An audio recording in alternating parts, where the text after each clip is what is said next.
College छूटा और मैं घर की ओर चल दिया। रास्ते में पहुंचा, वहां देखा कि वही चमचमाती कार रास्ते में खड़ी हुई है। उसके ड्राइवर ने मुझे रुकने का इशारा दिया।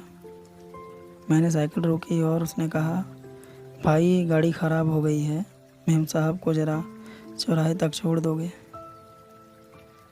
मैं मना ना कर सका और सोनल मेरी साइकिल पर बैठ गई। मैंने धीमे धीमे साइकिल को बढ़ाया। मेरा दिल धक-धका रहा था कि कहीं हर रोज़ की तरह आज भी साइकिल की चेन न उतर जाए। मगर बाबा आदम के ज़माने की साइकिल मेरे इशारे समझ गई। चौराहे तक कोई दिक्कत ना हुई। चौराहे तक की ये दूरी कब दोस्ती में बदल गई, पता ही नहीं चला। मैं पूरी रात सोनल के बारे में सोचता रहा। सुबह होते ही कॉलेज पहुंचा। सबसे लेट जाने वाला लड़का आज बिना कुछ खाए पिए सबसे पहले पहुंच गया। ना कोई टीचर, ना कोई स्टूडेंट। मैं चुपचाप से एकांत में जाकर बैठ गया। थोड़ी देर बाद मैं क्लासरूम में आ जाकर बैठा। एक एक करके सारे स्टूडेंट आने लगे। कुछ देर बाद सोनल भी आई और आकर मेरे ठीक बगल में बैठ गई।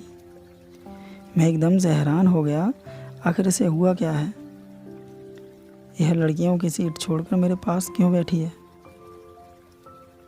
मैं यह सब सोच ही रहा था कि सोनल ने मुझसे कहा, थैंक यू।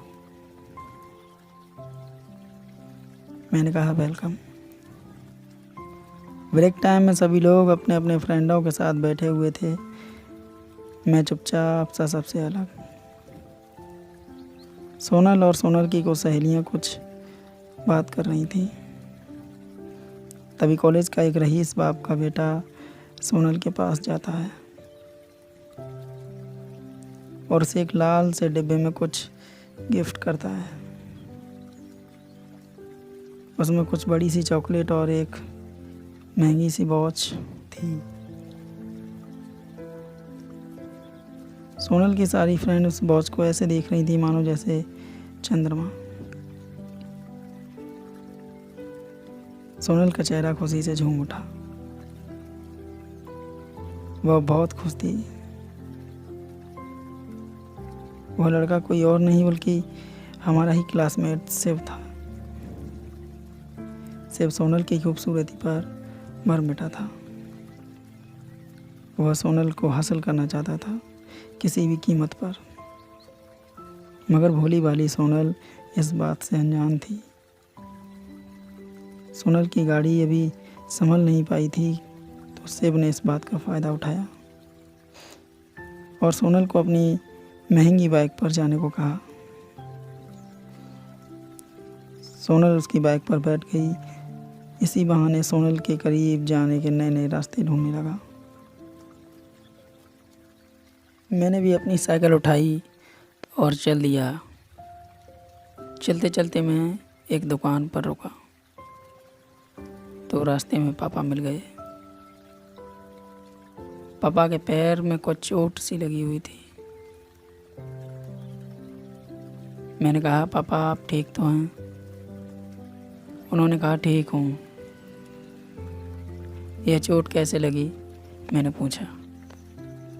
उन्होंने कहा, कारखाने में काम करते वक्त पैर फिसल गया। मैं पापा को लेकर घर पहुंचा। पिताजी सुबह फिर काम पर चले गए। माँ ने मुझे कहा कि तेरे पापा लंच भूल गए हैं, तू जाकर उन्हें खाना दे आ। मैंने गुस्से में कहा, जब चोट लगी थी तो क्या ज़रूरत थी काम पर जाने की? मैं चला जाता। माँ ने कहा, वह काम पर इसीलिए गए हैं ताकि तुम्हें कभी ऐसी चोट न लगे। माँ की बात सुनकर मेरा सिर नीचे की तरफ झुक गया और मैंने टिफिन उठाया, चल पड़ा कारखाने की तरफ। जैसे ही कारखाने में पहुंचा, मैंने देखा कि वहाँ सोनल की गाड़ी खड़ी हुई थी। मैं नज़रअंदाज करते हुए अंदर चला गया।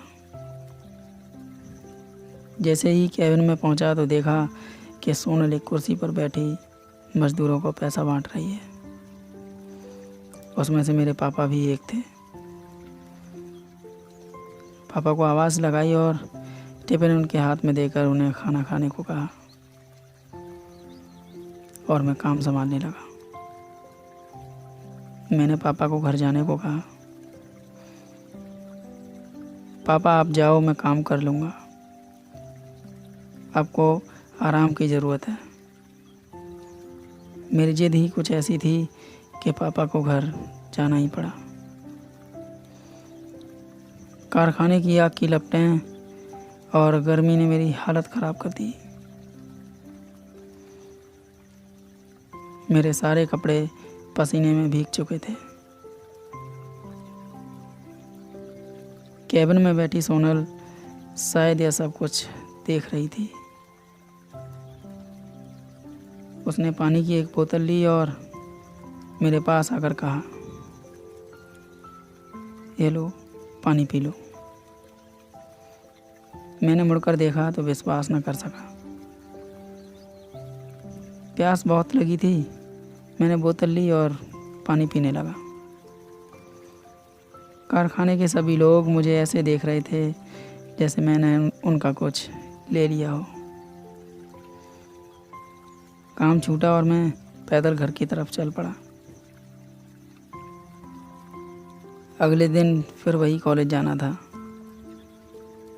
जैसे ही मैं कॉलेज में घुसा तो अंदर का सारा माहौल ही चेंज था।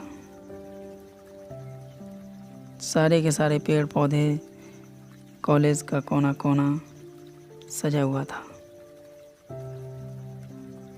कुछ लोगों की भीड़ एक जगह लगी हुई थी। मैं समझा शायद कोई प्रतियोगिता होगी, इसीलिए सब यहाँ इकट्ठे हुए हैं।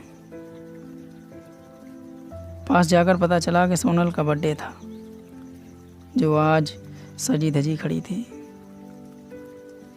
कॉलेज के सभी लड़के लड़कियां उसे विश कर रहे थे और महंगे से महंगे गिफ्ट भी दे रहे थे। मैंने उन लोगों के गिफ्ट देखे और दबे पैर वापस आ गया। इससे पहले किसी का ध्यान मुझ पर जाता, मैं स्टडी रूम में जा पहुंचा। वहाँ एक टेबल पर बड़ा सा बॉक्स रखा हुआ था। मैंने उसे नज़रअंदाज करते हुए आगे की तरफ बढ़ा दिया। इतने में सेब स्टडी रूम में आता है और उस बॉक्स को उठाकर ले जाने लगता है। उसने वो बॉक्स सोनल को गिफ्ट कर दिया और सोनल को उसे खोलने को कहा।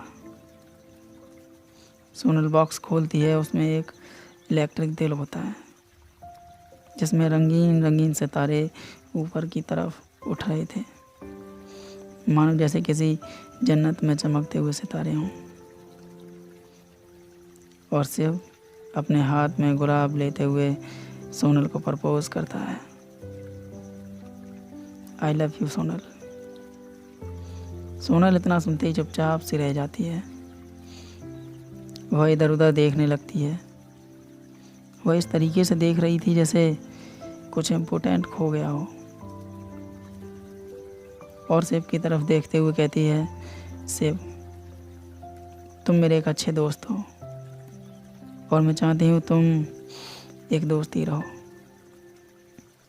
मैं तुम्हें अपना जीवन साथी नहीं बना सकती। और चुपचाप वहाँ से चली जाती है। मैं दूर से सब देख रहा था। मैं उसके मन को जान न सका। कुछ दिन बीते और कॉलेज के लास्ट ईयर में एक फंक्शन था। उसमें सभी लोग अपने अपने तैयार किए हुए परफॉर्मेंस दे रहे थे। मैंने कुछ तैयार नहीं किया था और मैं भी उन देखने वालों में से एक था जो सभी लोग परफॉर्मेंस देख रहे थे। बारी बारी से सभी लोग अपनी परफॉर्मेंस देते जा रहे थे। अब बारी थी सोनल की। सोनल स्टेज पर आई और कहने लगी कि इस कॉलेज में मैंने नए नए दोस्त बनाए, बहुत अच्छे साथी, और कॉलेज की यादें मुझे बहुत याद आएंगी। यहाँ के लोग, यहाँ के टीचर, और इतना कहते ही उसकी आंखों से आंसू निकलने लगे। उसके आंसू देखकर मेरी भी आंखें नम हो गईं। एक शख्स जिससे मैंने बहुत कुछ सीखा है, मगर डरती हूँ उससे कुछ कहने में, कहीं चोर न साबित कर दे। न जाने कब उसने मेरे दिल में जगह बना ली, मैं खुद भी नहीं जानती। और उसने कुछ साल पहले का किस्सा फरमाया। वह पहली मुलाकात जब सोनल मुझे एक सुनसान रास्ते पर अकेली जाती हुई मिली। उसके चेहरे से दुपट्टा बंधा हुआ था। मेरी और सोनल की मुलाकात जानने के लिए बने रहें मेरे साथ पार्ट 3 में।